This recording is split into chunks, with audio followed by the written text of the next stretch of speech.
Hello, everyone.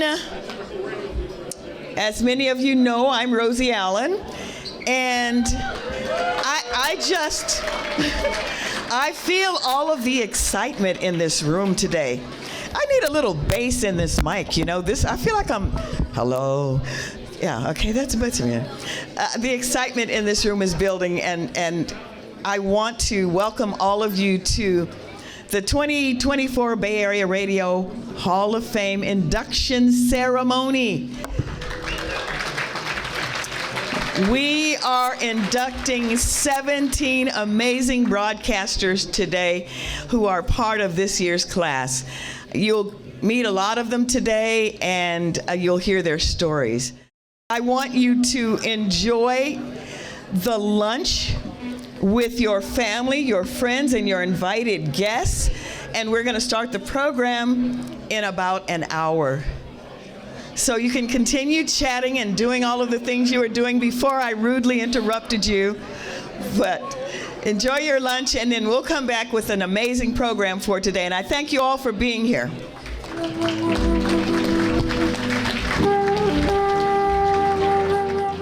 Good afternoon again.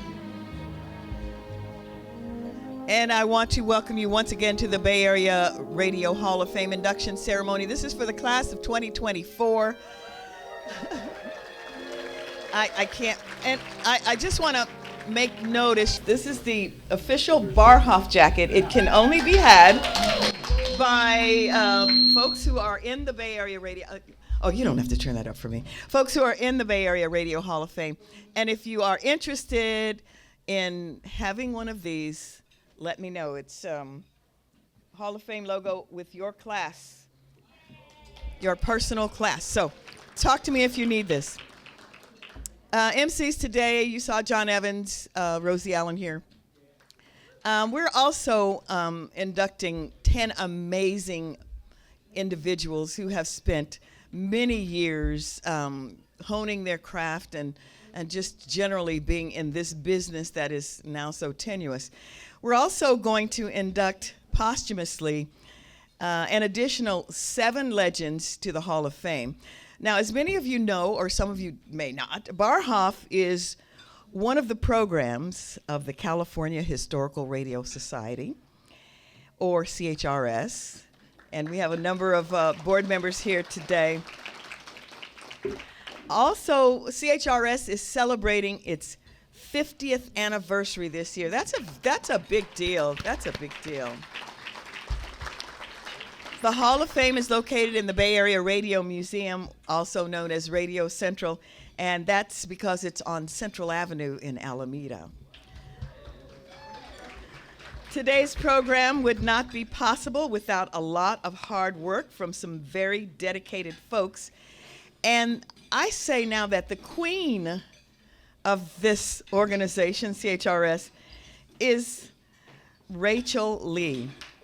And Rachel has made a tremendous difference in the way things are run at CHRS, and we are so appreciative of her, and she would like to say a few words to all of you.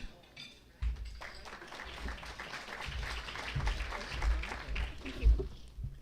Good afternoon, everyone. Welcome. It is such a joy to see you all. And congratulations to our distinguished inductees. Today we honor your incredible contributions to the world of radio, shaping the airwaves and preserving and defining the culture of this medium. Your achievements continue to inspire future generations of broadcasters and storytellers, and we are proud to celebrate your legacy. As Executive Director of the California Historical Radio Society, it is my privilege to share some of the exciting initiatives that we are undertaking. We are celebrating our 50th anniversary, and as a part of that, we have had an amazing series of programs and events. We're looking forward to the next 50 years and have ambitious plans to expand our museum, our community online, our digital archives, add podcasts, and lots of other ways to bring our community together. From preserving historic radio equipment, technology, and programs to educating the public through our museum and events, CHRS is dedicated to keeping the stories of electronic communication alive. But none of this is possible without the incredible support of volunteers. People like you who care deeply about our mission. Whether it's sharing your knowledge as a docent, assisting with special events, or helping with our collection through digitizing or cataloging, your expertise and passion can make a profound difference. I encourage each of you to join us in preserving the history we all cherish. Together, we can continue to inspire and educate, ensuring that the stories of radio and communication remains a vibrant part of our future. Thank you. And again, congratulations to our class of 2024 inductees.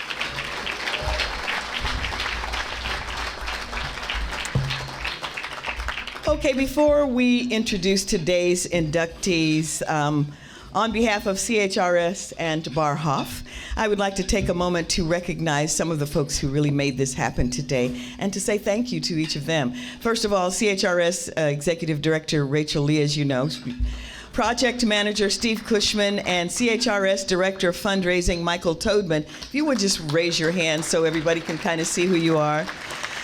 I also want to acknowledge production staff and advisors.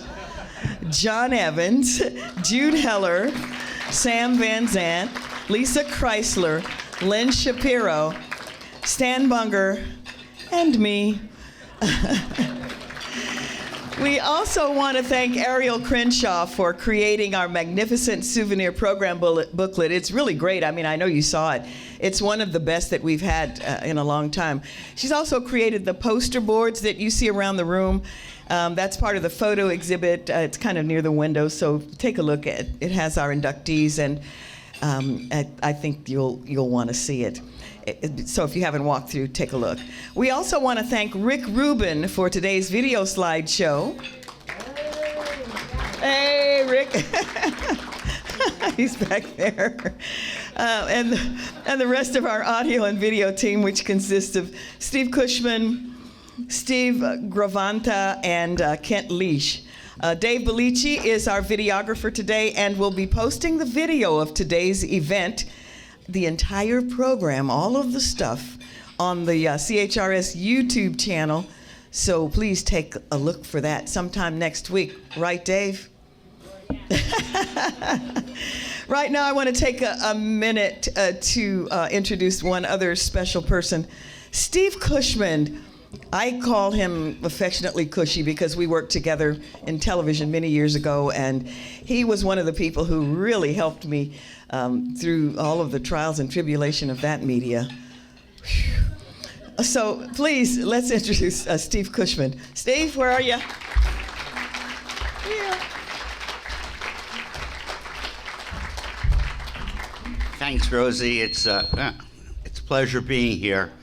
And this is a great crowd and a great time to celebrate. And there's something we need to celebrate, and that's the life of a great individual. Last Sunday, we lost Chairman Mike Adams. He was the chairman of CHRS for as long as I was president. We sort of were there together for about 28 years.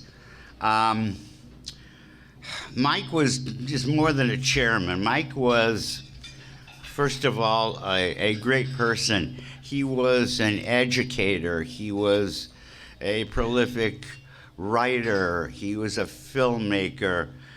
He was the chairman of the broadcasting department at San Jose State.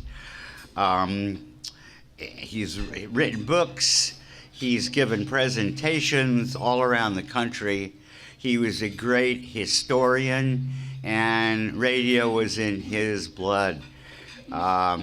He started back in Chicago when he was very young, worked his way out to Southern California, where he got his radio chops and was involved with the Southern California Antique Radio Society, then worked his way back here.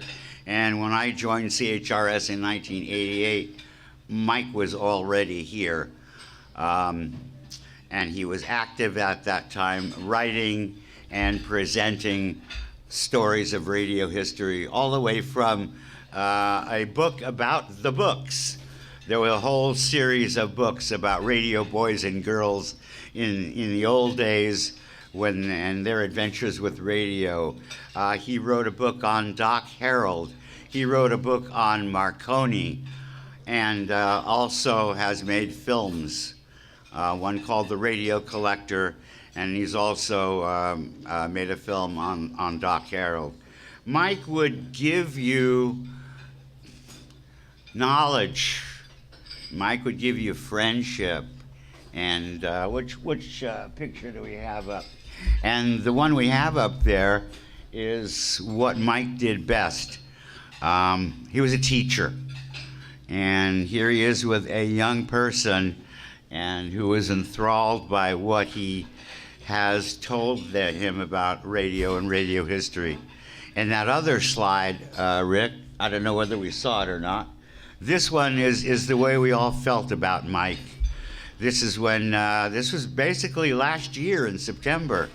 And we like to remember him smiling and cheerful, and look at the smiles on the faces of his and our CHRS family. He passed away at 81. A victim of Parkinson's and an infection that did him in at the end, but leaves behind a great legacy and a lot of people that love him, and his wife Barbara and his family. We wish them our condolences and the best. We love Mike Adams. We'll miss him, and thank you, and give us a moment.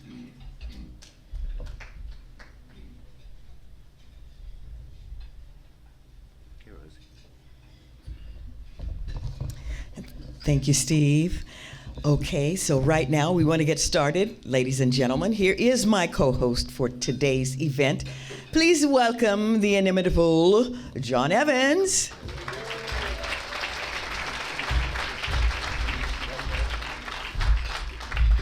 Good afternoon, everyone. Wow, we have such a great crowd here today. I'm really pleased about that. I think it's our largest crowd here at a Barhof induction in 15 years. So thank you for coming.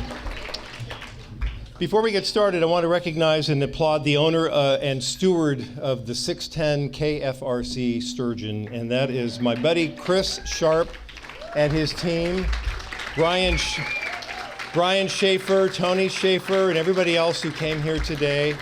What's really wonderful about the Sturgeon being here is the original captain of that RV turned mobile broadcasting studio is being inducted into the Hall of Fame today, and that's Ken Hedberg. Yeah. Okay, you had a little bit of help, Phil Lurza and the crew, but that's okay. But we're really happy that you're here, Kent, and we're really happy that you're here, Chris, and Brian, and Tony, and so thank you. Marvelous Mark McKay did many shows in that mobile broadcasting studio, and Mark McKay is being inducted today as well. Where are you, Mark? Oh, there he is. Okay, great. I see you now. Thank you, Mark. All right, and another person who was really instrumental in being a broadcaster in the 610 Sturgeon is my dear friend, and I was inducted into the Hall of Fame the same year she was, along with our friend Jane Dornacker, and that's Sue Hall. So, yeah, give it up for Sue. All right, so let's get started. We have 10 inductees. I will handle the inductees today, and Rosie will be back with the posthumous awards for the legends. Larry Bensky is a name that, for me, I grew up listening to Larry Bensky. Larry Bensky was a mentor. He never knew it, but, I really listened to him all the time. He was one of those people who just had the chops. He knew what he was talking about. And during his decades at Pacifica's KPFA in Berkeley, he covered some of the biggest stories of our time. Political conventions, presidential elections. He covered, the Senate hearings for, I think, 4 Supreme Court justices. He covered the Iran-Contra hearings, the 9/11 Commission hearings, and he hosted talk shows. He served as a general manager at KPFA for a period, and he weaved in 2 stints at the legendary Jive 95 KSAN. So, you think about all the work that he did. And then behind the scenes, he was an activist. Now, how do you do that when you're a reporter? I thought you can't do activism. Well, he did it anyway. That's what I liked about him. He didn't buck the trend. But as an activist, Bensky railed against nuclear armament, the Vietnam War, the death penalty. He advocated for Greenpeace, the Sierra Club, the United Farm Workers Union. He was a French scholar. He was a print and journalism editor in France and this country. He taught. He was a teacher at Stanford, Cal State East Bay, Berkeley City College. Ladies and gentlemen, Barhof inductee Larry Bensky.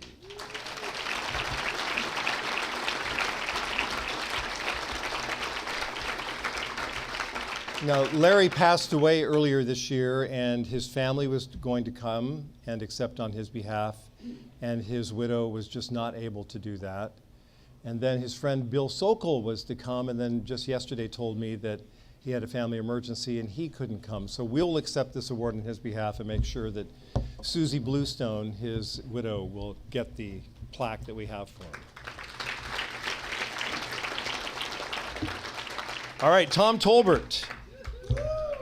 Now, Tom's vast experience on the basketball court, both in college and the NBA, served him well as a sports broadcaster. He joined KNBR in 1996 after a 7-year NBA career, which included a 3-year run with the Golden State Warriors. Tom gained popularity while working with Ralph Barbieri, the Razor and Mr. T show, until 2012.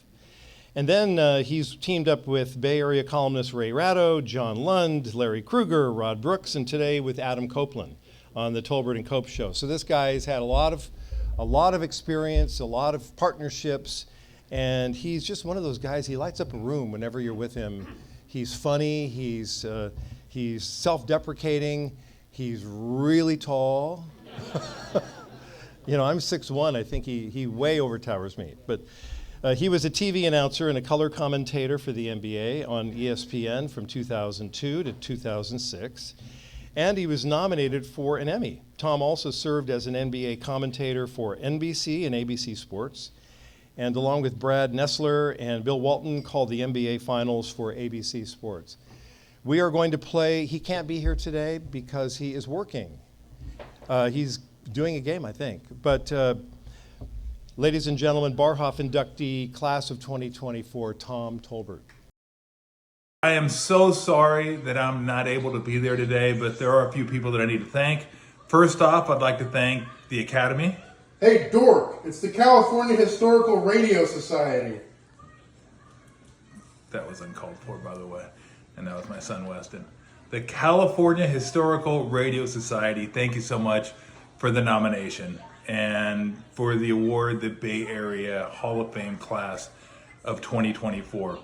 Of course, when you're in a business at the same station, in the same time slot for almost 30 years, it's a lot of people to thank. Go way back to Tony Salvador, Bob Agnew, Lee Hammer, the people that I work closest with that you didn't hear a lot of because they were behind the scenes. There was Tony Ryan, there is, Tim Webb, Derek Papa, who run the show now, Brian Smith, who did such an incredible job running the show. I mean, I'm gonna forget people. That's just all right, because it happens, or you weren't worth my time anyway. So,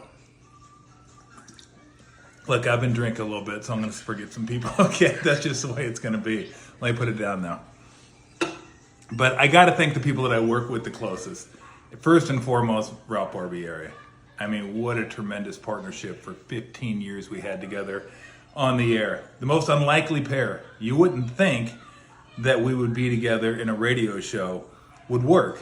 Because honestly, we hung out like 2 or 3 times together off air. That's it. The magic happened on the air. We didn't prep, we didn't do anything. We just showed up and talked and bam. It was just a blast to work with him for those 15 years. There was, Ray Woodson, who I worked with, Ray Ratto, who I worked with, Eric Burns, Rod Brooks, Larry Kruger. I'm trying to think if I'm forgetting anybody. I might be forgetting somebody there too. And then my current partner. I couldn't ask for any better than Adam Copeland. And Copes is awesome, so much fun to work with.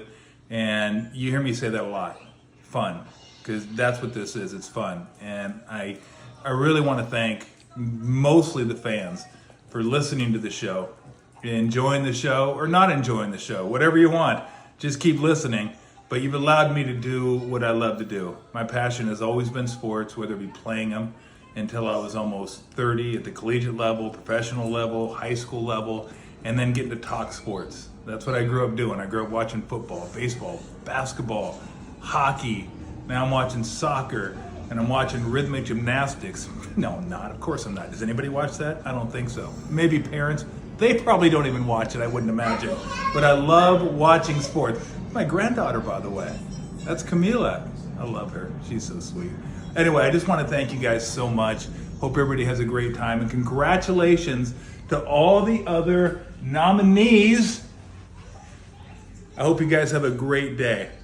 Say thanks for having me. Oh, I love her. Have a great day, everybody. Bye-bye. Tom Tolbert, great guy. Great guy.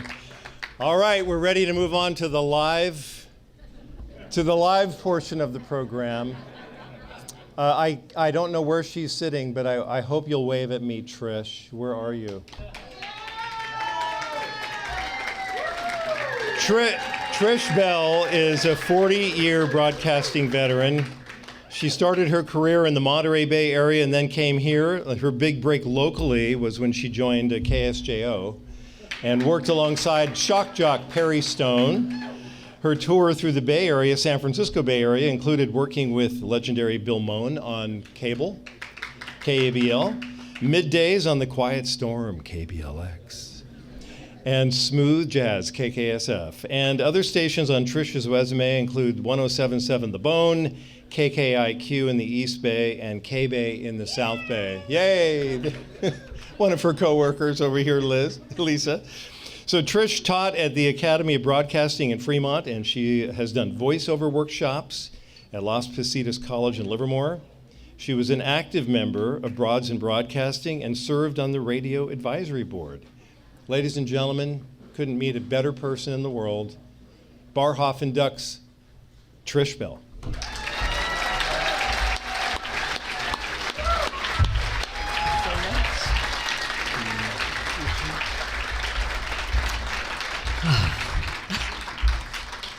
I got paid to talk, and I'm having a hard time talking. I'm going to thank a lot of people also. When I first started out in radio, it was in Monterey, and it was at K-Wave, and it was Michael Redding that gave me my job. And when I got that job, I went home and I filled out 3 Post-it notes, and I put one on my refrigerator, the steering wheel of my car, and my bathroom mirror. And it said, "I will not give up until I make it to San Francisco." I fell in love with radio. I landed at a rock station in Monterey, and my colleague Patty Martin went over the hill to KSJO. And I called her up and I said, "Who the hell do I talk to? I'm ready. I gotta go." Well, you talk to this guy named Ken Anthony. I was at the right place at the right time. They brought in shock jock Perry Stone. He needed a sidekick, and I was a little California girl, San Francisco-born, Bay Area raised girl who listened to radio all the time. I got on the air with Perry, and we ended up just killing it. We were number 1 in the San Jose market and the San Francisco market at the same time. He quadrupled the ratings. He insulted everybody. I apologize, Lobster. It was horrible to see you in public after I knew what he did to you. He was my crosstown competition. We ended up on People Are Talking, and I had Ray Talaferro pointing his finger in my face, calling me a so-called angel. I got in a lot of trouble, but I was the angel. He was the devil. And I was his voice of conscience. But he insulted the brownies, and we got fired. And I cried, and I went back home, and I looked at those Post-it notes, and I said, "That's it. I'm doing this. I am gonna do this." I went over to KABL, talked to old Dave McKenzie, and he said, "Well, you know, this guy that we want to pair you with, I don't know if you know, he's not used to a co-host." I said, "Oh, I'm a good co-host. I can co-host." Put me on the air with Moen. He was a legend in the market. He told me to join the Broadcast Legends. I was a member before many other women were in it. There was probably 5 of us in the audience. I was working with Kenny Wardell, the late, great Kenny Wardell, as my promotion director. Billy Weaver was on the air. Mike State was on the air. And it ended. I went over to the Quiet Storm, had a blast, loved it, sat right next to the Smooth Jack Friday, got canned. So I went over to KKSF because it was a little similar format. And sure enough, the guy that wouldn't listen to me said, come on over, I'm going to take you out to lunch. And he hired me. Steve Feinstein put me on the air at KKSF, Smooth Jazz. I ended up being on at nights. I worked with the fellow inductee John Evans, Hoyt Smith, Dave McQueen, now Miranda Wilson. There was Maria Lopez. There were so many great talents there, and I loved that gig. But I lost it.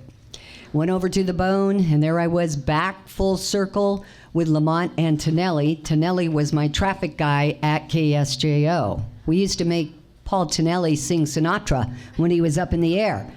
Just a little fun part of the show. Anyway, had a little gig back at Rock, then went over to KKIQ and was doing some love song shows at night, and I was sneaking in all the music that I had learned about in all the formats I had been in, and I got fired. I don't think the program director liked that. Anyway, called up Dana Jang in the South Bay, and he put me on the air. Thank you so much, Dana, for doing that for me.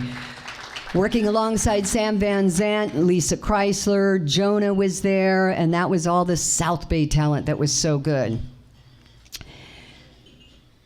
Thank you, Ken Sapone and Tony Onorad. They resurrected Nostalgia Cable and put me on the air there, and I host a show on Sunday mornings.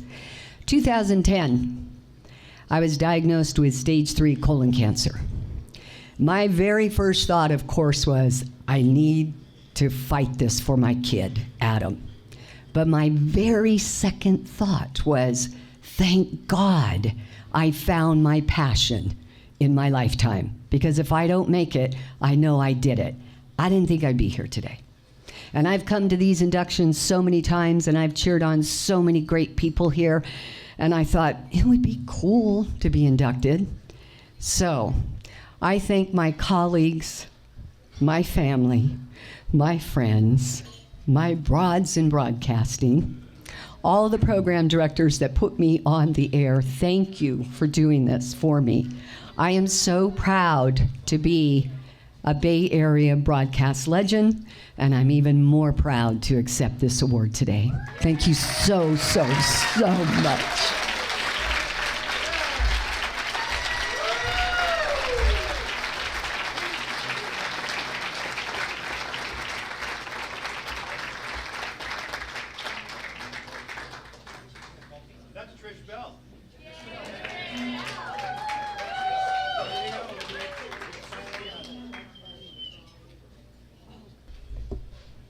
All right, congratulations, Trish.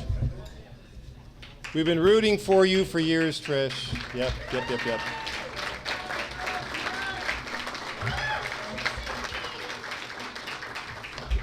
All right, pages are sticking together. Okay. All right, our next inductee is that guy, Richard Sands.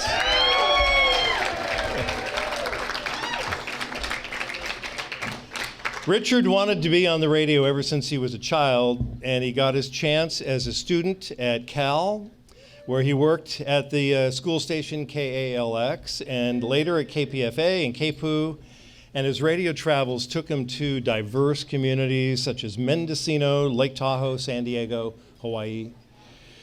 Richard returned here to the Bay Area in 1983 and as a jock at Hot Hits KITS. 2 years later, he was part of the management team that switched the station's programming to alternative rock.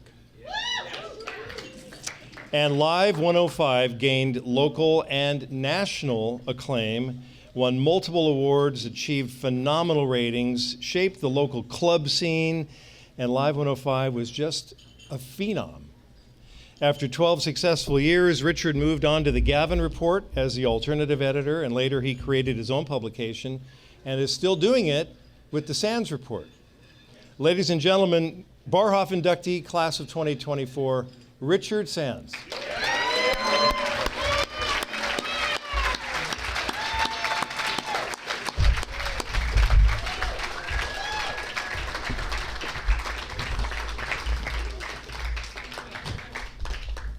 Well, the best part about being voted into the Bay Area Radio Hall of Fame is you're in the Hall of Fame. The worst part is you have to give a speech. And much like Trish, even though we spent our years behind the mic, it still makes us nervous to get in front of people and actually have to talk, because when you're on the radio, you're not talking to anybody but yourself, basically. There's so many people to thank. I want to start with some who aren't here, including my parents, who encouraged me to follow my passion and were very supportive of my career. And that's a tremendous advantage in life if you have somebody that loves you like that and supports you. And it's also an advantage to have a loving family at home. My wife and daughter, who always have supported me and loved me, and they're my partners at the Sands Report, which has been going strong for the last 22 years. And a special shout out to my coworkers and friends right here at these two tables. They represent every part of my career from when I started nearly 50 years ago at my first radio job, right on through all my radio days, to the Gavin Report where I worked, to today. And most of the people who helped create, nurture, and love Live 105 are here today. We've got the music, the promotions, the innovative marketing, the air talent, sales that helped keep us on the air, and what a great team. Without them, really, I could not be up here today, so I want to thank them. If you've ever been lucky enough to experience it, being on the ground floor of a radio station is like the best thing possible in radio, especially if that station is as meaningful and long-lasting as Live 105. And if you'll indulge me today, I'd like to very briefly tell you how Live 105 came to be. When I first arrived, as John mentioned, in San Francisco radio, I was at Hot Hits Kits. I was a top 40 DJ. I worked at night under the tutelage of consultant Mike Joseph. It was an instant success. Eventually, I did rise to program director, but the newness of playing the same songs over and over every hour, day and night, we'd play the same top 5 or the same top 10 songs. It slowly but surely became a failing radio station, which I assume all of us in here have been part of.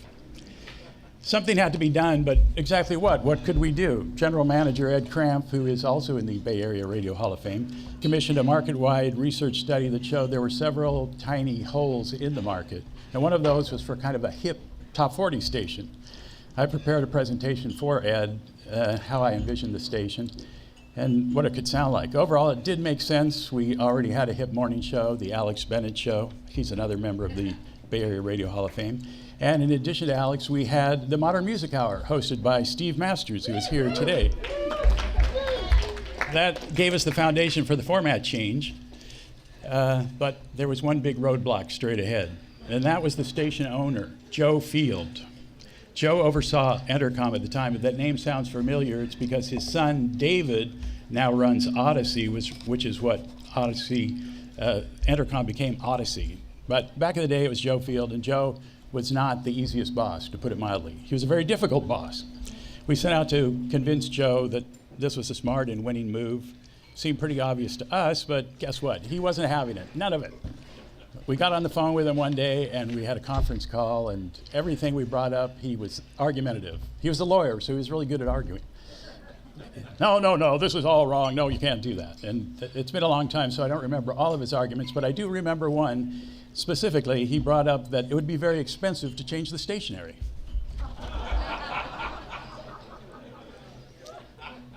But I wasn't going to give up.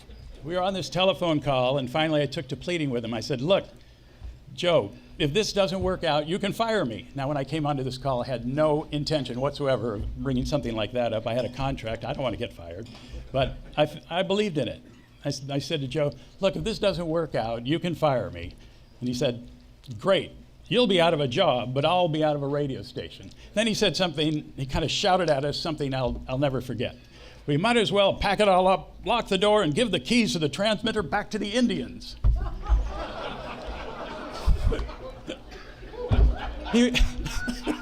He was not talking about the Cleveland Indians at the time, I don't think.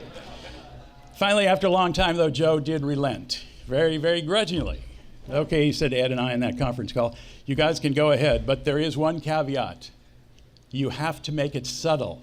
So subtle that people will barely notice. Now, that is not exactly a winning format change. So subtle, nobody will notice. But what we did was we got together. We had the go-ahead here regardless. Steve and I came up with a playlist of songs. We came up with the name Live 105, which was kind of a tribute to the late, great Jive 95, K-San. Ed had a stroke of genius as a kind of a marketing tool. He took the phrase classic rock and he merged it with the modern music hour, and he invented a brand new term to describe our format, which was modern rock, or modern rock, as we knew it back then. And we were in business.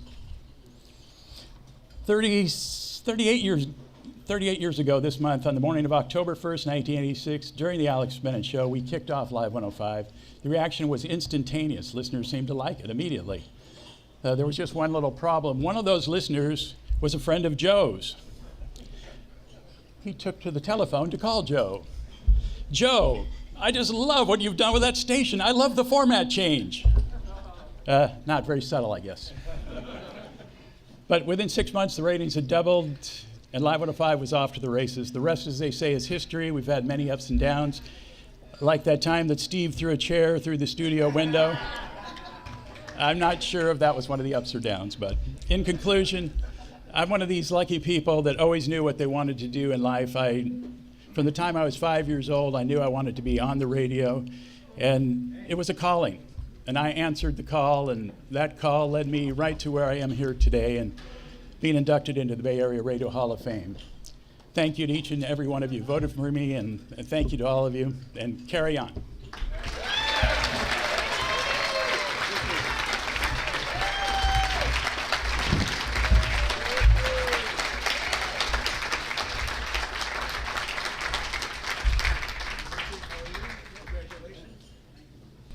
All right, thank you so much, Richard Sands. Let's give it up for Richard one more time.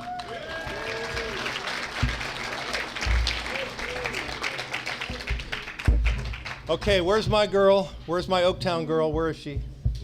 There she is. Miranda Wilson.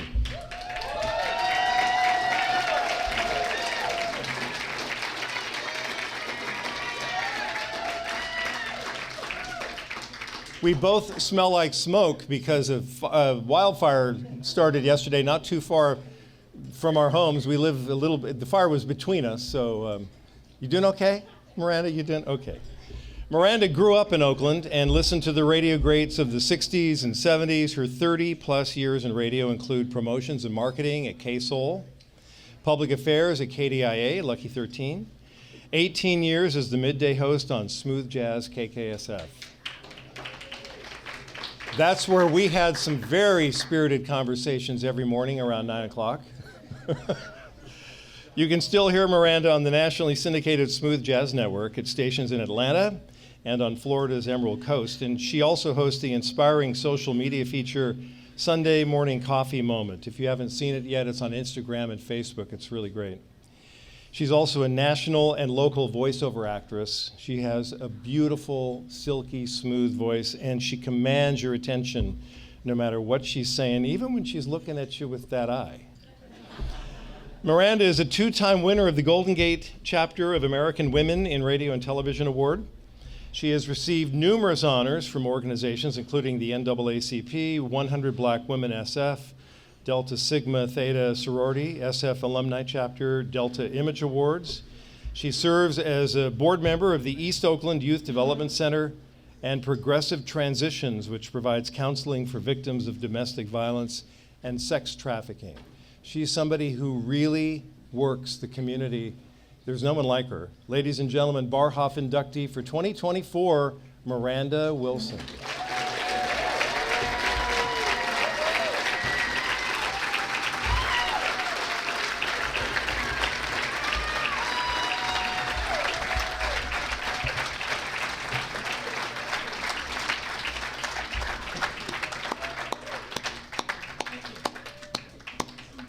Well, take your time. Okay. That's a walk of fame, baby. This is like our Rock and Roll Hall of Fame, isn't it? Very much so, and very deserving. Now, I was excited to be nominated, but even more excited when Rennell announced my name on Radio Day. If those were you there, I just sat there trying to be modest. Oh, thank you. But inside, I was like, Trish, yes!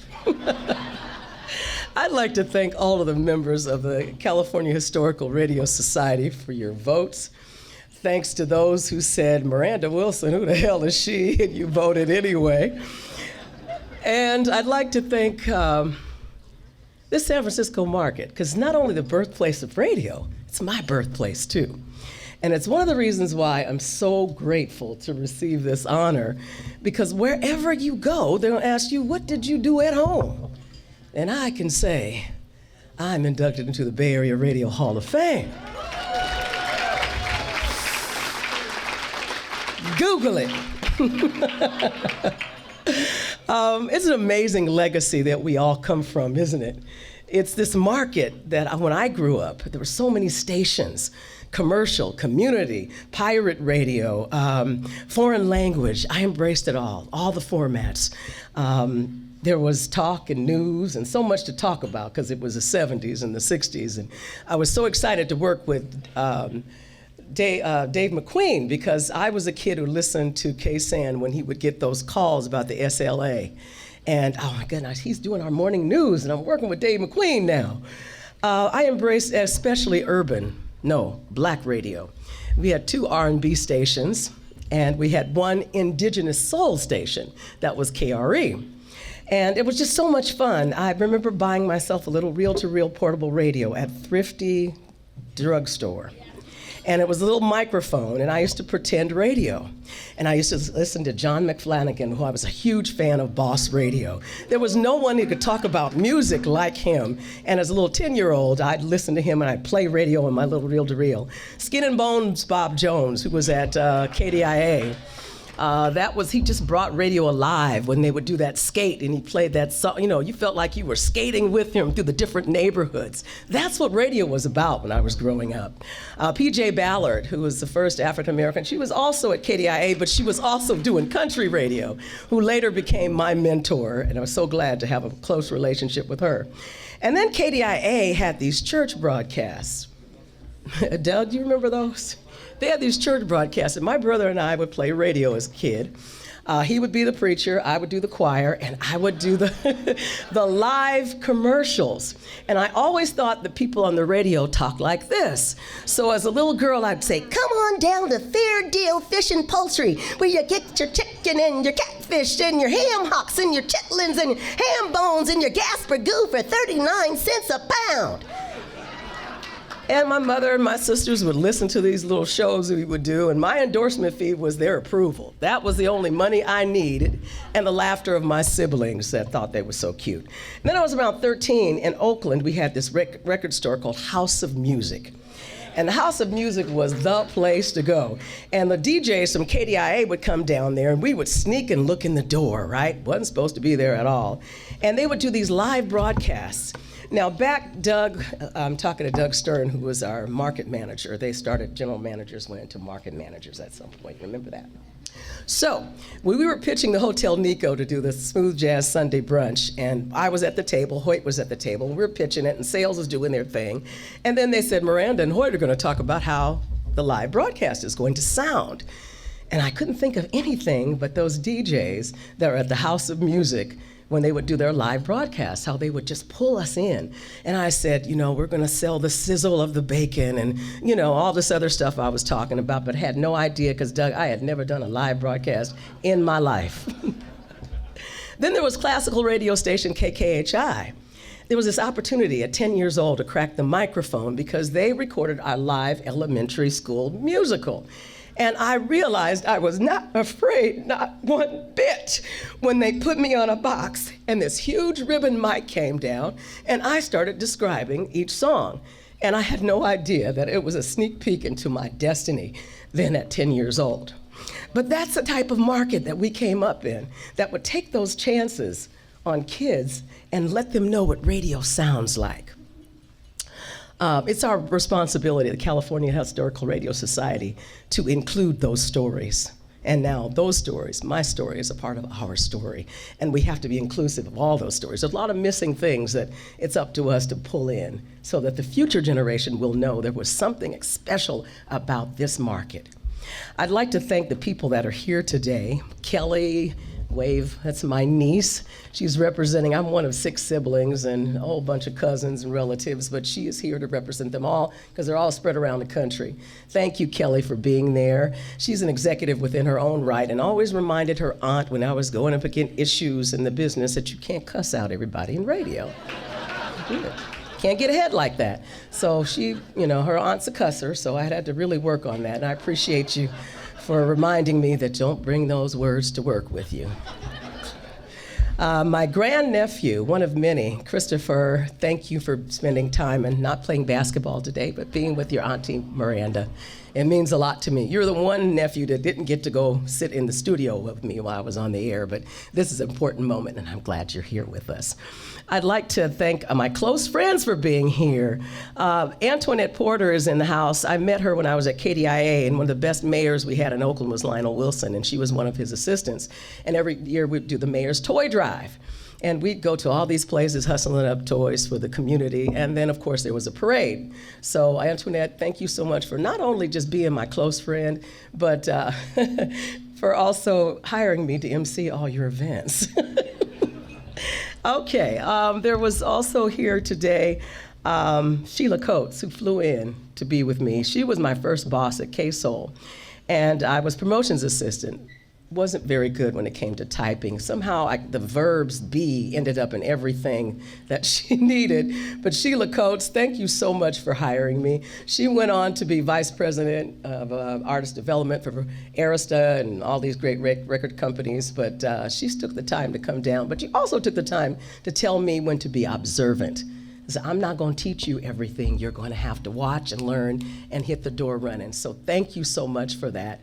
And teaching me that the community is important to radio, not just what goes on in revenue. Thank you, Sheila, for being here today. Appreciate it. A couple other thank yous. Lifelong friends that are here that help keep me grounded. They're here. If you guys would just wave, all my good close sisterhood and all that kind of love. You guys reminded me whether I was on the radio or off the radio that you weren't just my friend to get tickets and all that stuff. You were my real friends that kept me grounded. Another thing Sheila did for me, she created a company when she retired from records called BYOB, Be Your Own Brand, because everyone else is taken. And it really helped me because when I, got laid off of my dream job, you took that last drive over the bridge, I was like, what the hell am I? What am I doing? Tomorrow? I'm not going on the air tomorrow. Her company really works with people and figuring out who you are, because she works on the assumption that you are who you are the day you were born. And all this other stuff happens, but you still are the way you are. So I am who I've always been. I inspire through grace, resilience, and a healthy dose of creativity. It came in handy after I got laid off my dream job because I had to find something to do in the meantime to pay my mortgage. So that comes to the next person in the audience, and that's Jackie Bearfield. You didn't know I was going to mention you. Jackie, just wave. She's my manager at UCSF Children's Benioff Hospital, where I've worked for the last 12 years to pay my mortgage, while I still had a studio at home, which helped to pay for my studio so that I could do what I do. Jackie hired me, and she had a friend that worked in radio by the name of Lee Perkins. And Lee said, give her a chance. She said, well, I'm going to give you a chance, but you're going to have to pass the medical terminology test, of which I still remembered how to do that. Thank you, Jackie, for putting up with my antics every day, because I learned to bloom wherever I am planted. And so I bring a little bit of radio to the hospital. Sometimes we need that when you're dealing with children that are dealing with terminal things. Another person that's here today is Linda Johnson, who works with me, one of the healers that I have the joy of working with. I marvel at the nurses and doctors and what they do with parents and children and how they bring children through situations. And Linda, she would always marvel. I got a gig working at KBLX. They decided they wanted to do a gospel show. I said, this is full circle. I used to play gospel radio when I was a little kid. Man, they had never had one before, so this PD had the bright idea to do a live show with call-ins and everything. So, I'm coming to a close. Last page. So Jerry Dove, who's here, put a word in the PD's ear, and they listened to my homemade air check, still making homemade stuff, and got the gig and did it. So she would say, how are you getting off the air at 7:30 in the morning, driving to San Francisco after working all night? Because I love radio. And it was just a wonderful way to be able to do it. I wasn't sleepy. You never get too tired when that mic cracks. But when it turns off, that's when you pass out. I'd like to thank lastly, well, not lastly, second to last, Steve Feinstein, who's in one of those pictures, who through his daily coaching, I asked for air check sessions because he always reminded me there'll be a time when you don't have a PD and you'll have to learn to edit yourself like I have not done today. But through his death and suicide, I learned that this radio stuff and every career that you're into, it's all paper, concrete, stone, and glass. And if it goes away, the things that stand is your faith, your heart, your soul, and your spirit. And those things are important. So if God gives you a gig and you lose it, you're gonna get another one. It may not be the one you choose, but it'll be the one that's just for you. Market Manager Doug Stern, I am so glad that you are here because this is the only opportunity I'll have to say thank you. After Steve died, you were so gentle with us. You were caring to us. You were listening to us, and you're good. You're the great director in putting people in certain places and people that are miscast. You would say you wouldn't say they were bad. They were just miscast. And I'm glad I got cast in a role where I got a chance to represent you oftentimes. And I appreciate you for teaching us that people make the company does not make the people. You are not just our boss. You made us a partner, and you invested in people and not just in things. And for this, I say thank you. There were so many life lessons, so many people that mentored me, and I'm proud of those folks, and I'm proud of the ones that I got to mentor who are on the air, making me proud every day. But one thing I couldn't be more proud of is accepting this award and this honor to be a part of the Bay Area Radio Hall of Fame. Thank you so much.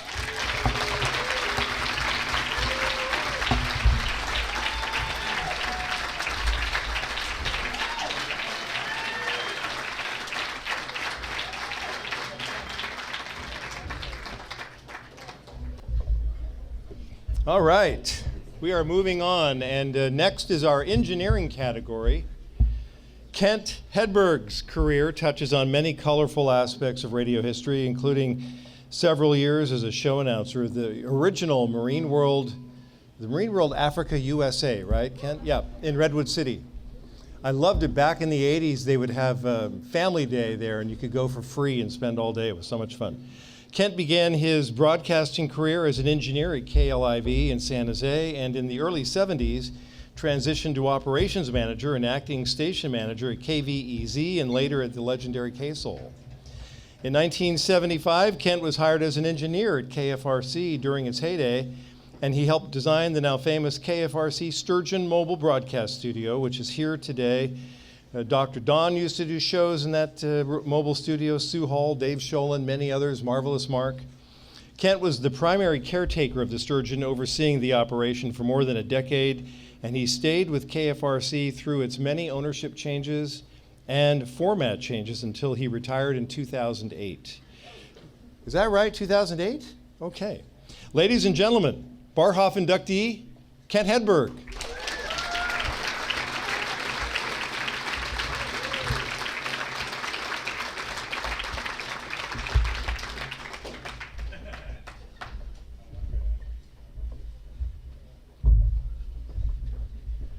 Wow, this is pretty cool. I think I'm going to use my whole 5 minutes just standing here and soaking it in. Is that okay? Well, I did write these notes, so I guess I better use them. So, in 1968, a while back, I was a junior in high school. A friend and I took a train ride to San Francisco, somehow managed to talk our way into a tour of the KFRC studios.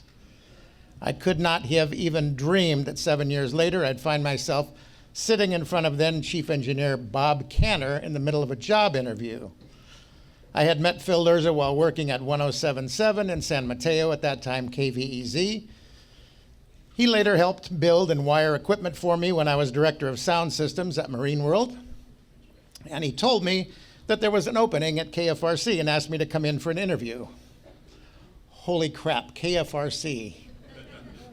Well, I'll never forget that interview. I got the job. I started what would be a 33-year association with those KFRC call letters. When I was hired, KFRC had something like 22 engineers for one standalone AM station. Well, almost standalone. There was this automated FM 1061 thing that took up the time of about one half of an engineer. Of course, everybody knew FM would never go anywhere. So these days, I think it's more like one engineer for 22 stations. But throughout my years at KFRC, I was involved in some pretty amazing projects. Just a few highlights. We moved our facilities twice. First from the legendary Bush Street location to Washington Street in the Financial District, and then years later to the CBS Battery Street building. Both of those moves involved designing, building, and wiring new studios from the bare cement floors up.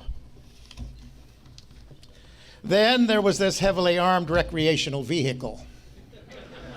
For those of you just arrived from a different planet today, the KFRC mobile studio was conceived as a promotional tool, no sales related, just promotional, capable of doing it all, jocks, music, commercials, everything, not only on location, but also while moving. Now, this was no simple technical task. I was lucky enough to help design, build, and then act as the primary caretaker, as John said, and operator for almost 12 years. So how did the mobile studio nickname arise from the mobile studio, the Sturgeon? Well, we were doing a week-long broadcast from the California State Fair. Not my favorite broadcasts. Bill Lee and Harry Nelson were relaxing and recreating, I won't say any more, in their hotel room after the broadcast day. They were watching an old movie or a documentary that included some footage of a nuclear submarine, the USS Sturgeon. And it had its periscope coming out of the water. So naturally, they related the periscope to the mobile studio's pneumatic ENG tower, officially proclaimed, that's it, it's the Sturgeon. So the next day at the fair, I found a sign maker booth, and I placed my order. And I believe that sign is still hanging above the driver's seat today. Besides Bill and Harry, all the great 6'10" men and women at that time helped to make the mobile studio wildly popular. Of course, Dr. Don Rose, Dave Sholin, Bobby Ocean, Jack Armstrong, Don St. John, Rick Shaw, Sue Hall, and of course, Marvelous Mark. Congratulations, Mark. Over the years, I have scanned the Bay Area Radio Hall of Fame list of inductees. I like to do that every now and then. Last week, I was looking at this list as I began to compile my notes for today.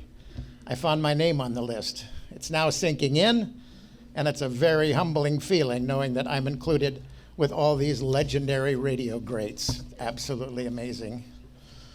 There are too many people to thank for my radio career, but a few stand right at the top of that list. I thought I had a reasonably decent sense of humor until I met George Zema in 1975. He is the master and mostly responsible for keeping me sane during some crazy times. And what can I say about Phil Lerza, my mentor, my boss, my good friend, and without question, one of the very best broadcast engineers that this industry has ever seen. Without his pushing me to expand my technical horizons, I would not be standing here today. Chris Lerza and daughter Kelly are here supporting me. Thank you, ladies.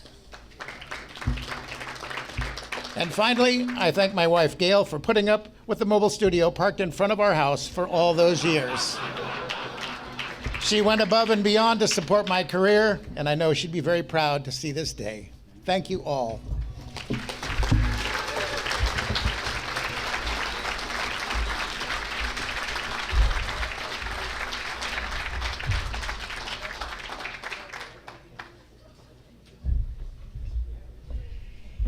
Oh, that was wonderful.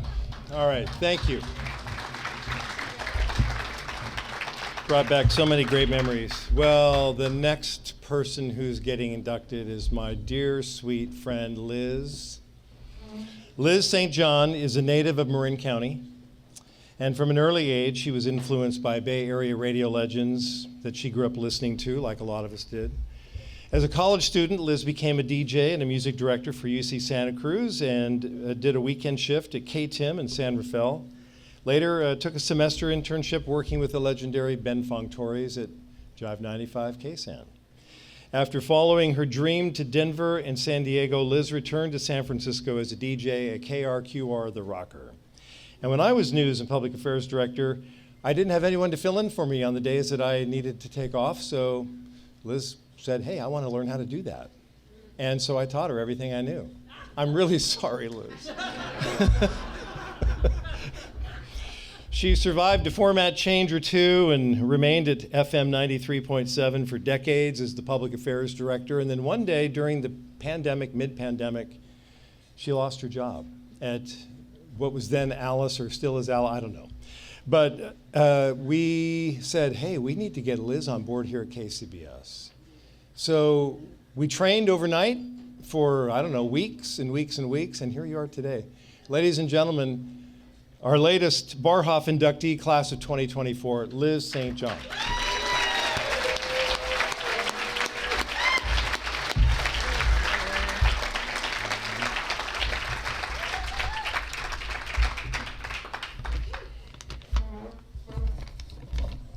When my mom told her friend Len Schlosser, who was the public affairs director at KPIX TV, that I was planning on a career in radio, he warned her that it's a very hard business. Of course, she passed along that warning to me.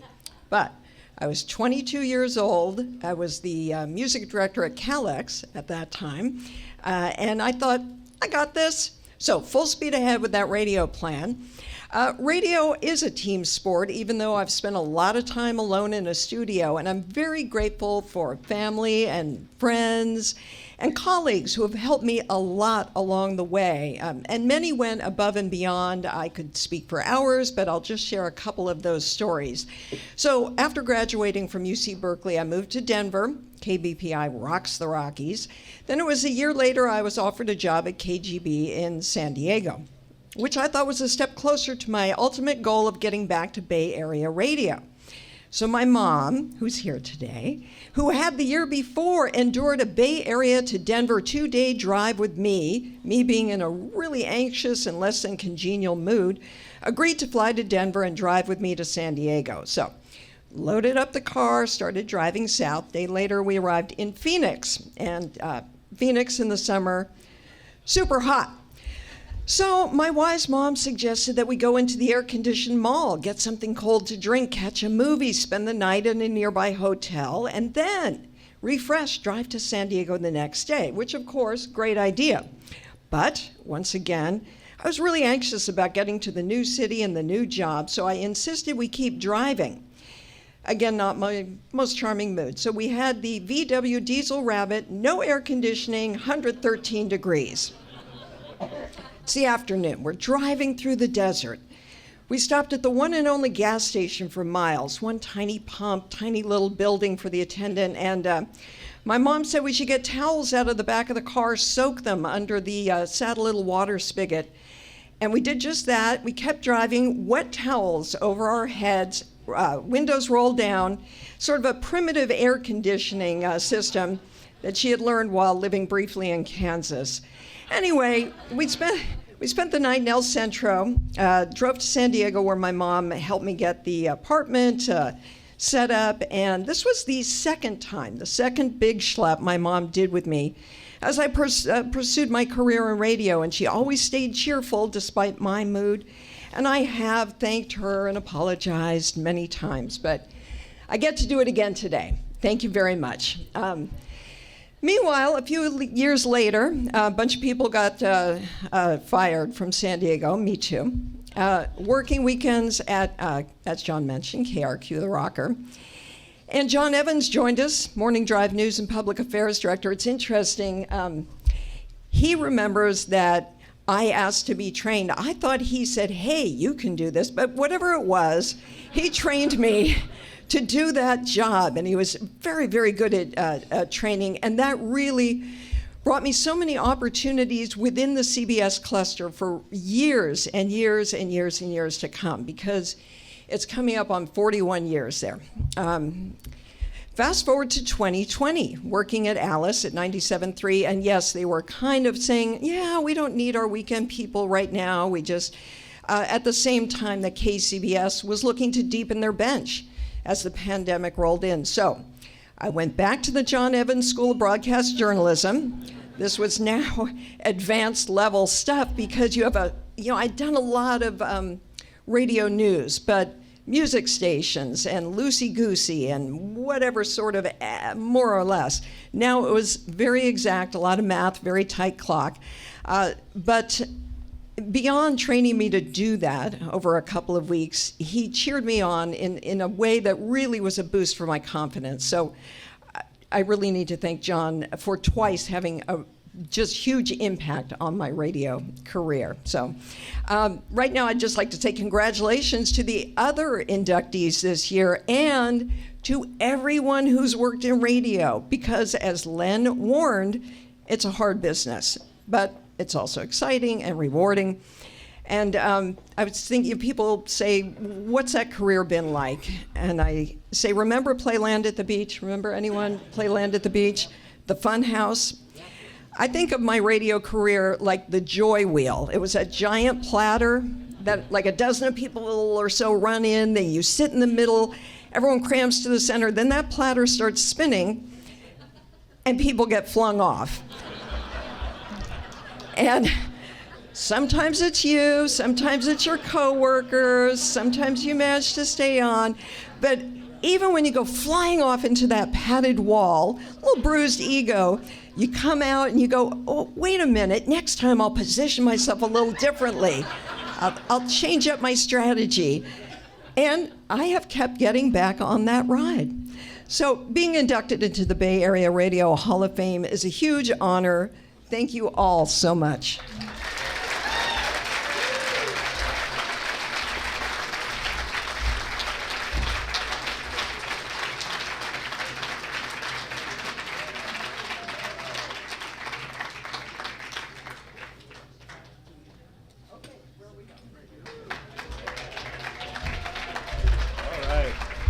Congratulations, Liz. Okay, we have 3 more inductees today, and next, Mark McKay. And he arrived, I think, last night from Florida, and we all went out to dinner last night and got a little testy with the waiter because he wouldn't bring butter to the table in an Italian restaurant. Of course, it's olive oil, but whatever. Mark McKay got his start in the business by building a studio in the attic of a childhood home where he and his brother broadcast to their mom. And in 1974, Mark made a powerful impact here on Bay Area radio listeners when he joined 610 KFRC at the age of 21. He developed a network of about 100 school reporters, high school reporters, and wrote a monthly column in 50 Bay Area high school newspapers. That was so instrumental back then to reach out to listeners where they were. One highlight during his KFRC run was Friends Across the Pacific. In 1976, Mark was invited by the Australian government to do his KFRC show for a week in Sydney live via satellite. It was the first ever such broadcast. And in 1984, Mark, along with Sue Hall, left KFRC to spearhead the all-new hits format at KMEL, which, by the way, Mark, you know, right, that I lost my job because of that? Okay. They blew us all out of the Camel and said, sorry.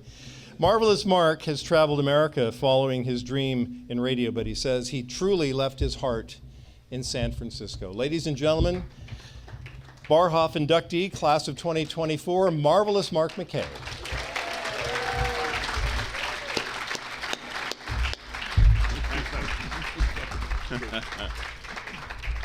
All right. Kent, congratulations. I can vouch for the story on how the sturgeon was named because I was in that motel room also in Sacramento, and I was the only one who wasn't recreating, so I can vouch for the story. They told me that my speech can only last 3 to 5 hours. Was that what it was? Minutes? You're kidding. Oh, I had no idea. I'm going to have to pick up the pace a little bit here. Good to see my friends over there at my table. Don St. John, my mentor, Bobby Ocean. What a guy. Also, a couple of guys over there who, when I was on at KFRC, they were extremely nerdy teenagers who were wannabe DJs, and they hung around our remote broadcast handing out bumper stickers and stuff like that.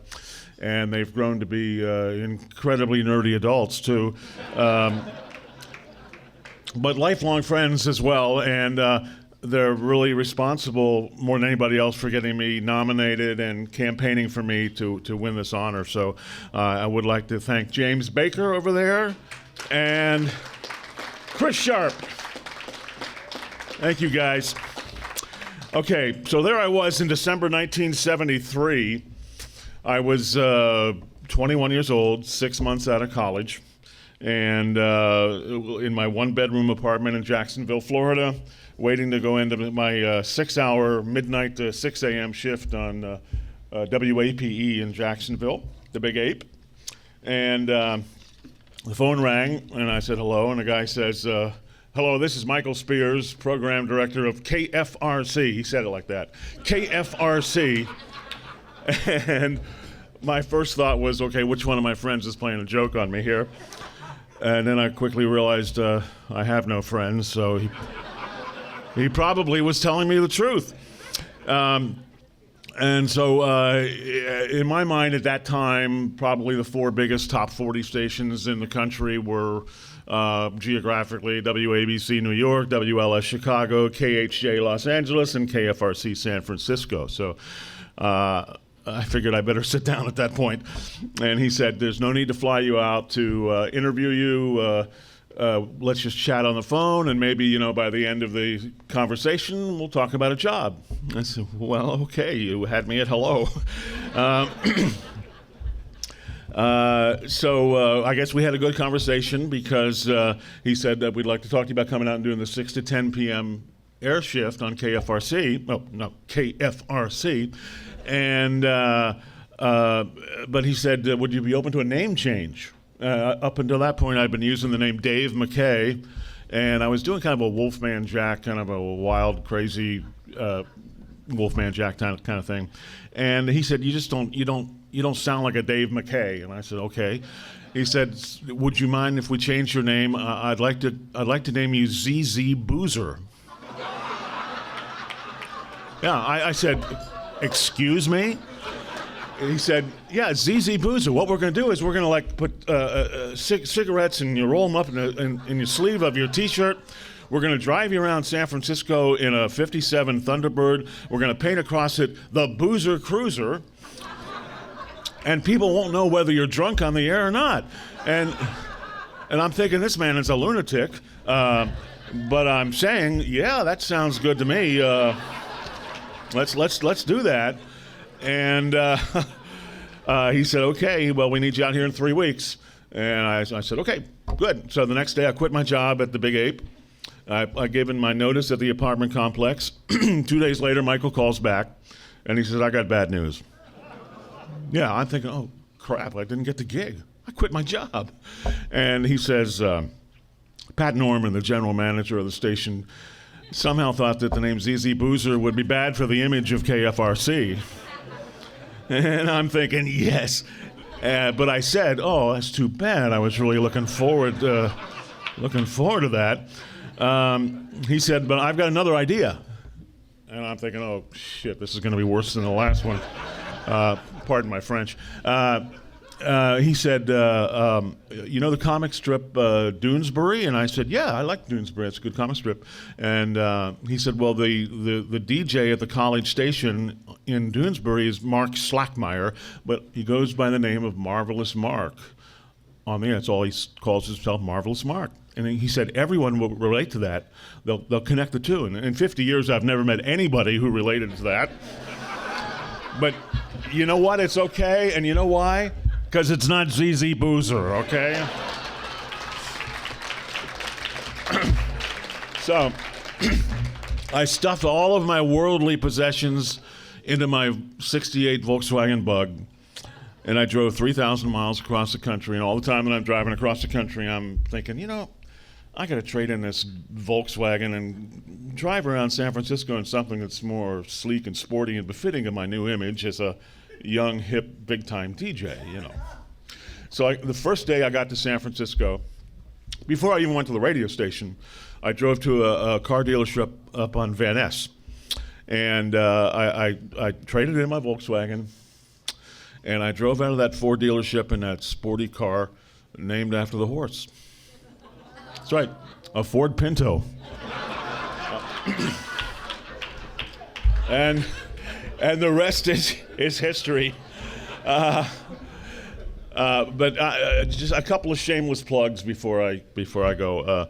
One is I'm not retired. I am part owner of a radio station in Hawaii, on the island of Kauai. If you're ever in Kauai, listen to Star 94.3. And I bought into that thinking every trip to Hawaii would be a business trip I could write off on taxes, and then COVID hit. So I still haven't been out there, but I will. The other thing is I own a company called RadioPromos.com, and we do promos and liners for all formats and all stations all across the country. So go to the website, RadioPromos.com, and if you enter the promo code Hall of Fame, we'll give you a special deal, okay? Thank you. I appreciate it very much, the honor. Thank you. Oh, can I go this way?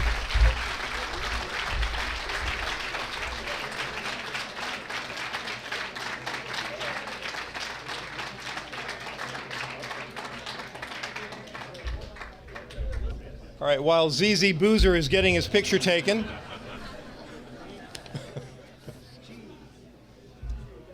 Okay.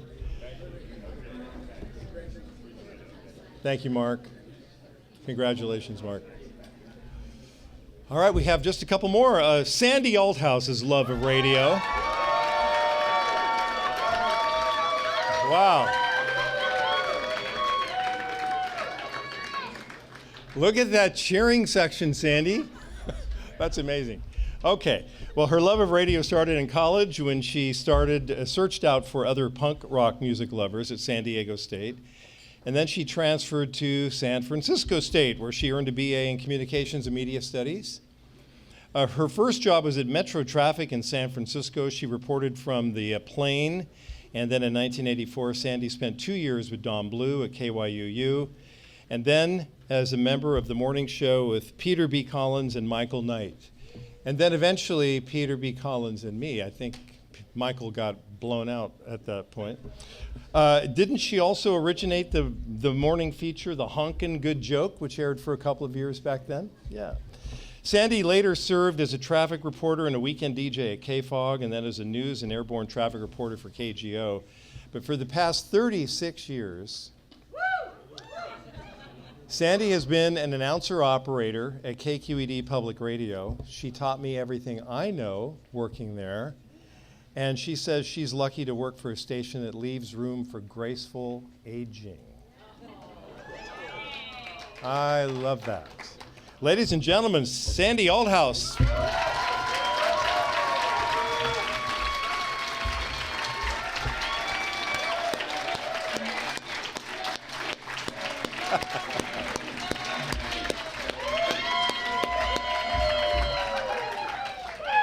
They love you.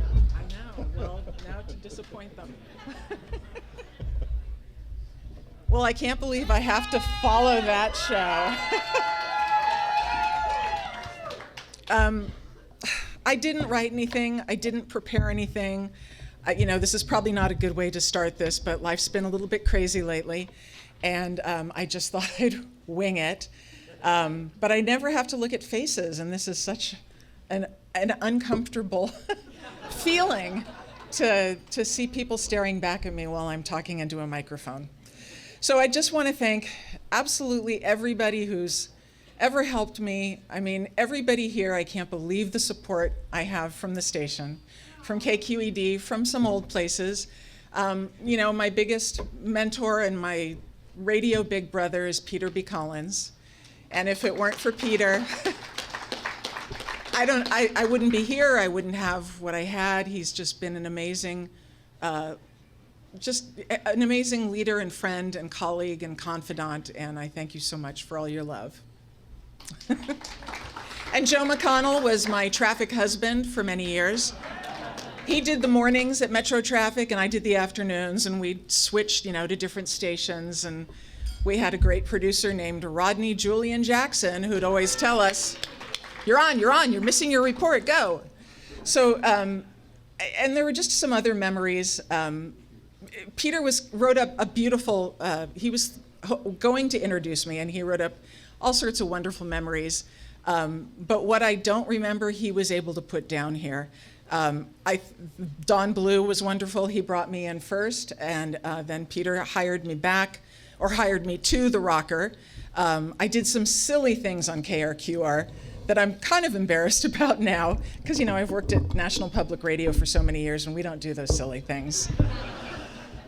But I'm really grateful to have landed where I did, like Peter said, a place where I can age gracefully, because commercial radio doesn't always allow for that.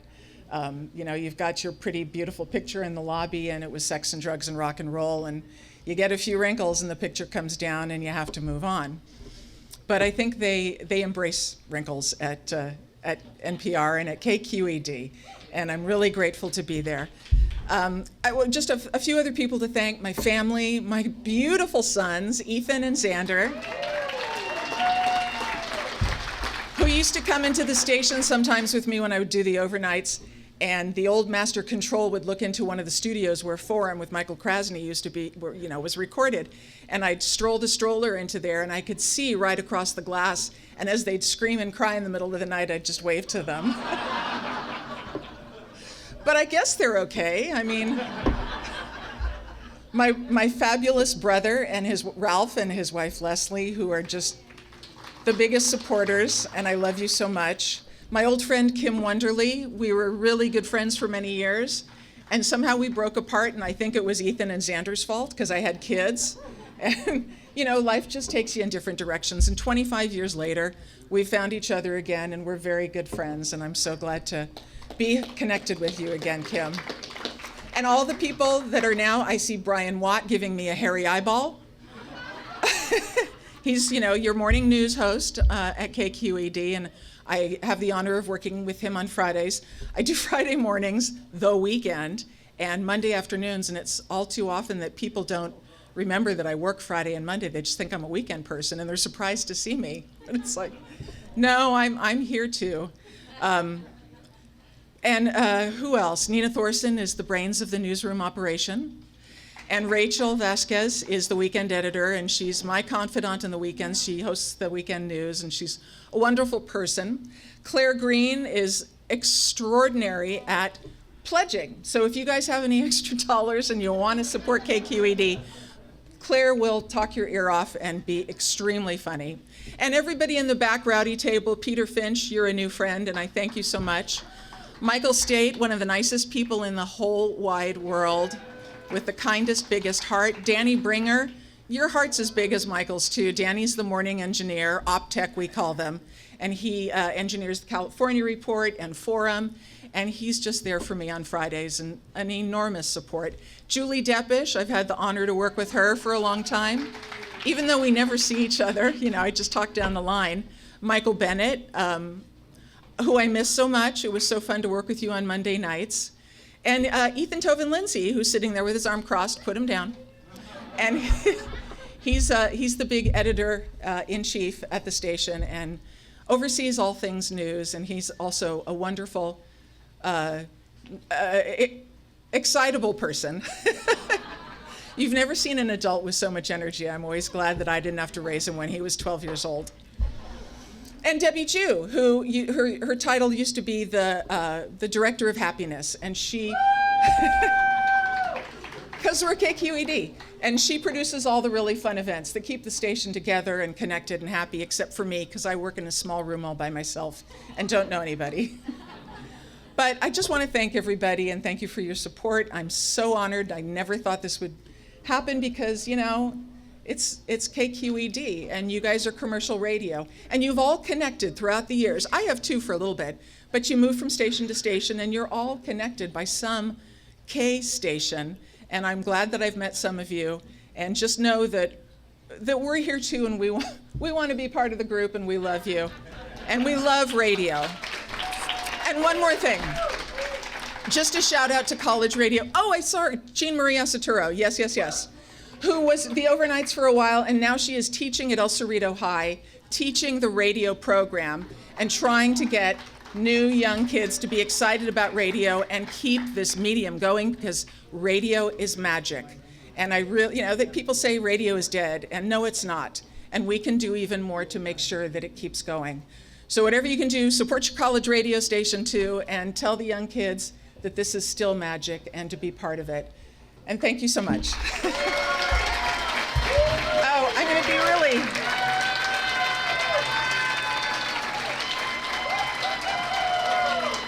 Come on, go. Thank you. It's fun, thank you. Okay.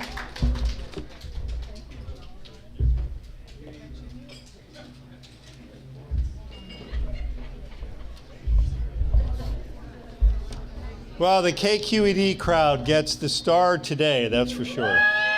Yeah. Okay. We had an opportunity this year to, let's just make sure that I'm on the right, yes I am, good. We had the opportunity this year to make a board choice for Hall of Fame, and it goes to a really deserving recipient, Kevin Gorham.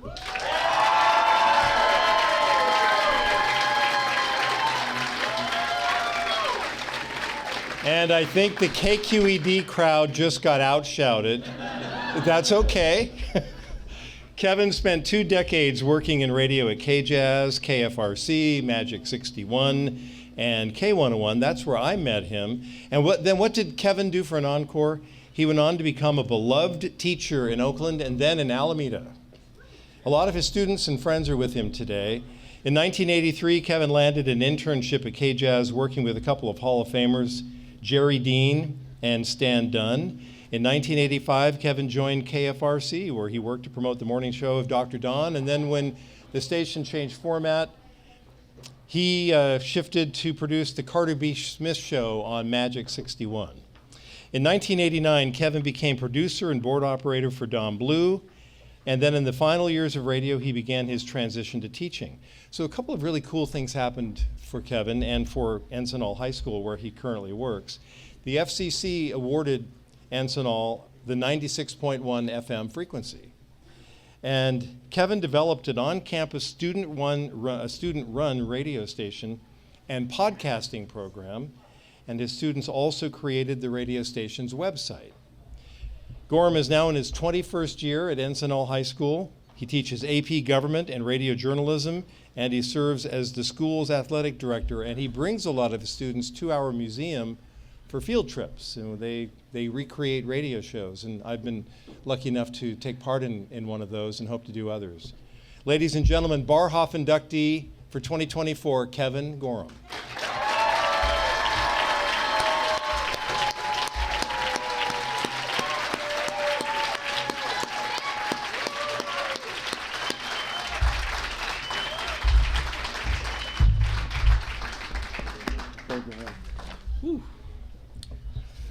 Wow, this is quite an honor.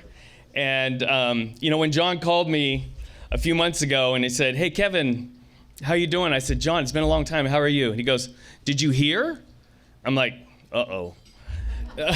I said, "John, I don't know what you're talking about." He said, "You sure you didn't hear?" And I said, "No." And he goes, "Well, I hope you don't have plans on October 19th. And I said, I can't even think about what I'm planning for tomorrow's lesson. But he says, "You're going to be inducted to the Bay Area Radio Hall of Fame."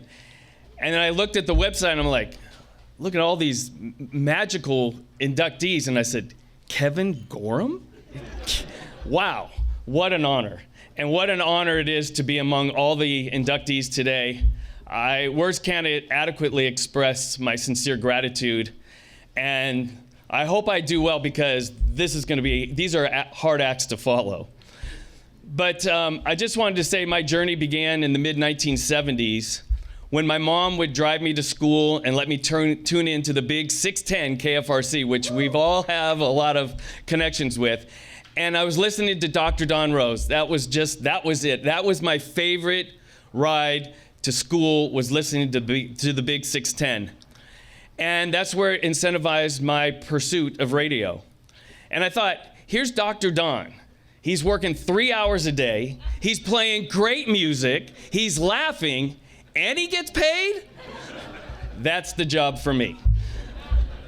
And 10 years later, my dream came true, and I was hired at KFRC and had the unbelievable privilege to learn and work with legendary broadcasters, Dr. Don, Bobby Ocean, Rick Shaw, Dave Sholin. Don St. John, is he here? Don, oh my God. And this guy, John Evans. I was also lucky enough, and you've heard the legendary broadcast engineers, Phil Lerza, George Zema, and today's inductee, Ken Hedberg. As you know, in this room, these are engineers that made anything happen. There was nothing they couldn't do. Well, with any type of success comes opportunity, and my first opportunity was at KJazz, and working, as you said, with Jerry Dean and Stan Dunn. And I remember my first assignment at KJazz was to cover the Oakland A's Old Timers game, and it was the day before Father's Day. So I brought a baseball to have the Old Timers sign this ball for my dad, who is a huge baseball fan. And I was surrounded by veterans of reporters, and I was a young kid. And then the biggest names in the industry, in baseball. I mean, we're talking Joe DiMaggio, Reggie Jackson, Vida Blue, Willie McCovey, Willie Mays. Wow. So I went around the diamond and interviewed all of these legendary baseball players, and then finally ended up with Willie Mays. And so we ended the session with Willie Mays, and I said, Willie, would you sign this ball? And he looked at me and he said, son, have you read your press pass? And so I looked down and it says, no photographs, no autographs. So I quickly apologized to Willie and said, hey, rookie mistake. And he said, son, just give me the ball and tell your dad Happy Father's Day. Working at KJazz and KFRC were just the most amazing opportunities, which really led me to landing my big job at K101, producing and engineering for the Don Bluth Show. Producing the Don Bluth Show was an absolute privilege and a chance of a lifetime. And as I reflect on my time on the show, I look back on the fond memories and the dedication we all had to make the Don Bluth Show the top show on the market. And working with Don was, like I said, the best experience of my life. Not only did I learn how to produce great radio, but Don taught me so much about hard work and dedication to your craft, which equates to success. And one moment I clearly, because you told Jude, you told me a couple anecdotes, so I remember this one and there were so many memories on the Don Bluth Show, I can't even put them all together, but I remember this one day where we noticed it was a production meeting, like what are we gonna do for the show the next morning? And we all found, it's National True Confessions Day. And a day to alleviate your guilt. And so Don went around the room and says, anybody have a story? And I said, yeah, I got this story. And Don goes, that's the one. That's the one that's gonna get listeners to call in. So the next day, I told the story about a little bit after my 21st birthday, I'd gone out with some friends and had a few. And got home and sat in my dad's brand new leather chair and kind of nodded off to sleep and then woke up and then kind of had an accident on my dad's brand new leather chair. Oops is right. So I ran and then I just got up and went to bed. Then I woke up the next morning in a panic going, I think I did something bad. And so I ran downstairs to the kitchen to try to get some towels to wipe it up, and then I hear my dad coming down the stairs, and I'm like, oh my God. So I ran into the bathroom, and then all of a sudden I hear, bad dog, bad dog. And I popped out of the bathroom and I said, Dad, what happened? And he said, the damn dog just puked all over my chair. And I'm like, bad dog, bad dog. Now, mind you, the dog's name was Peanut. There was just no way. So we then we segued into a song, and then the lines lit up. And Don says, "Hello, K101, do you have a truth of confession?" And the listener says, "Damn it, Kevin."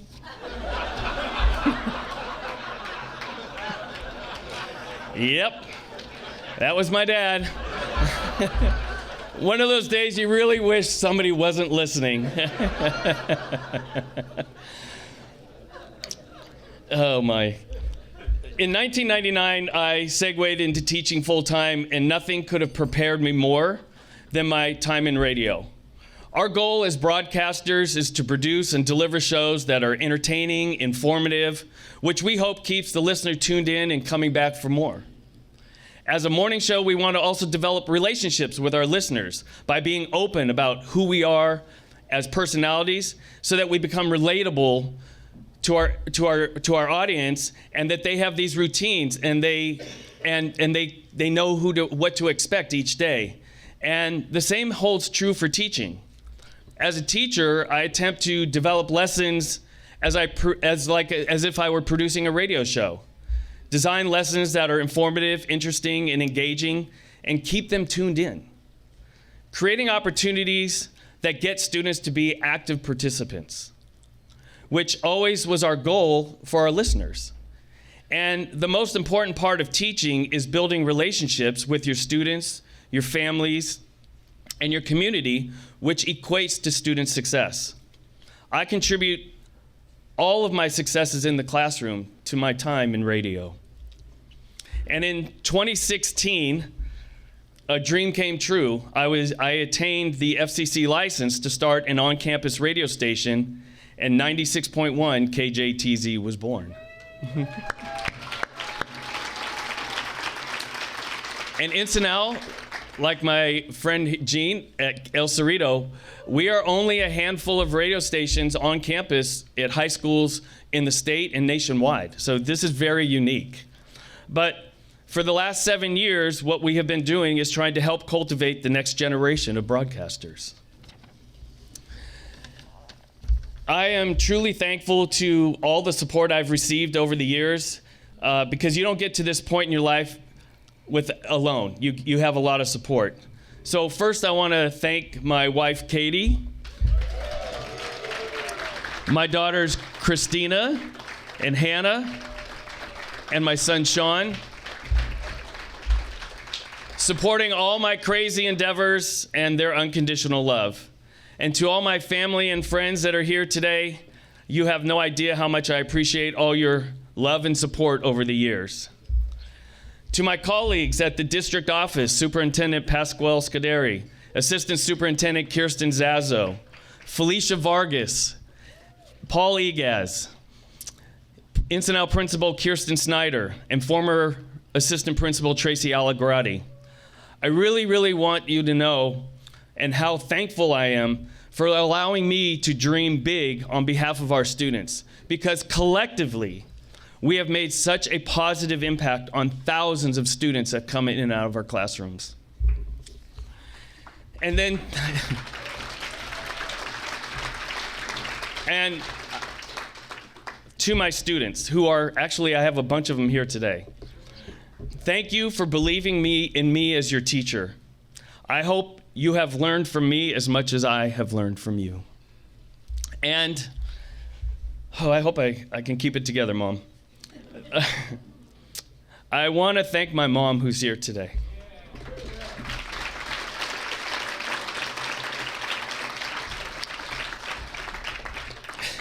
Mom, thanks for being my biggest fan and letting me tune into KFRC every day, because that's where my dreams began. And to my dad, I know he's listening from above. And thank you, Mom and Dad, for all the support and supporting my goals and aspirations, and I really hope I've made you proud. And finally, to Don Blue. Don isn't here with us today. Don and I are close friends. And Don is actually in New York right now with his son Corey, who had successful open heart surgery. So Don is with him. But he called me, and this is just so Don Blue. Those of you who know Don Blue. He called me to congratulate me, wish he could be here, and said, and by the way, how many times are you going to talk about me? So Don Blue. But Don is my mentor and my friend. And I wanted to let him know that the successes I've had as an educator, a coach, a broadcaster are due in large part to him. He has influenced all aspects of my life as a father, a broadcaster, teacher, and friend. And I cannot thank the true Don Blue for everything he has meant to my life. And to John, Jude, and Steve, and to everybody that made this day possible, I cannot thank you enough for this opportunity. This is a day I'll never forget. Thank you.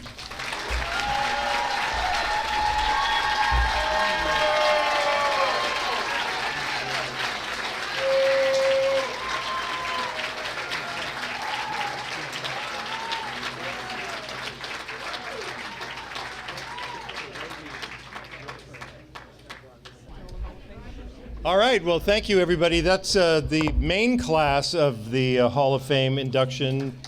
We have just a few more minutes that we would like to take to induct 7 broadcasters posthumously. These are people who were on the air years past, decades past in some cases. And for that part of the program, we're going to bring Rosie back up to do that.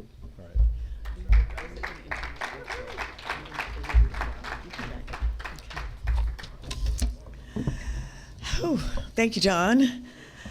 So many of our legendary broadcasters have left us, but they also leave behind some work that is memorable, and so today we honor them with their place in the Hall of Fame.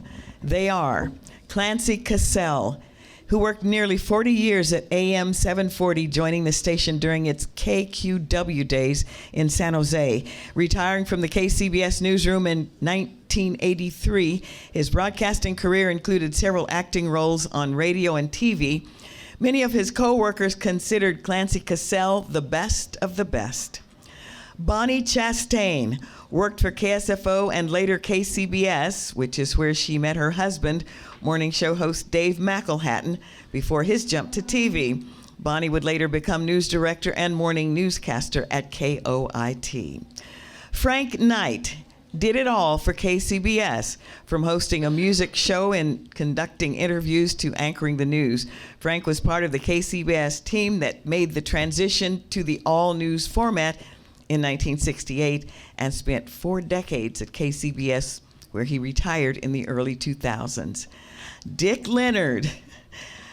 Every time I say his name, I think about Dick. Was one of the most amazing people I have ever met. I had the pleasure of working with him in the KGO newsroom, and Jack Swanson is here today to just honor the fact that Dick was such an amazing and incredible person. He got his start on the San Francisco airwaves in the early 50s, working for KNBC and later KCBS. Of course, he is best known for his decades at KGO Radio as the street reporter and as the San Francisco City Hall bureau chief. And Jack was telling me the story today about how Dick knew everybody and everything that went on in City Hall. And he was also news director, which I did not know before Jack became news director at KGO. He was tuned in, an amazing guy. Jane Riley spent 30 years at KCBS, both on air and in management. Chronicle columnist Herb Cain referred to her as the queen of KCBS, where she produced Bay Area Woman, interviewing more than 2,000 women in all walks of life from the late 1960s through the 70s. Jane served as executive assistant to the VP and general manager at KCBS, and is well remembered for cooking and delivering Thanksgiving dinner to the news staff working holiday shifts. Boy, I like that. I'm sorry I didn't get to know Jane. Knowles Robertson, someone else I also knew in this business, was news and public affairs director and anchor for KNEW Radio, which is where I first met him in 1969 when KNEW was in Jack London Square in Oakland. And also he worked for the sister station KSAN. Knowles was active in the RTNDA, which is Radio Television News Directors Association, and was one of the founding members of Broadcast Legends. And finally, Sam Skinner, who was a sportscaster for decades.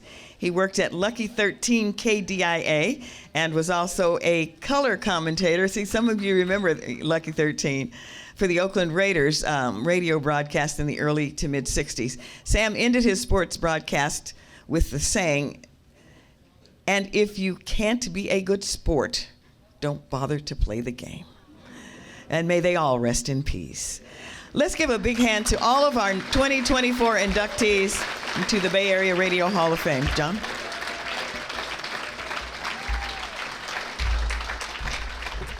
So now, if Rachel Lee, our executive director, wants to come back, and she has a couple of remarks, but I don't see Rachel. Oh, there she is. I'm sorry. Here's Rachel. Hi, today we have celebrated remarkable achievements in radio. But as we honor the past, we must also look to the future. CHRS is committed to preserving and sharing the history of radio through our museum programs and events. But to continue this work, we need your support. Please join us as volunteers, docents, event helpers, or preservationists, and of course, your financial contributions are critical to keeping this history alive. If you believe in the importance of radio's legacy, give your time, your expertise, or your donations. Go to our website to join and donate, www.chrsradio.org. Thank you for your support, and congratulations again to all our inductees. One last note before we go. I just want to thank you all for coming. This has really been a remarkable experience today. Really great turnout. For those who are inducted, all of your posters can go home with you. So grab them, take them, and we hope you'll enjoy them. And we are also going to be taking a class photo.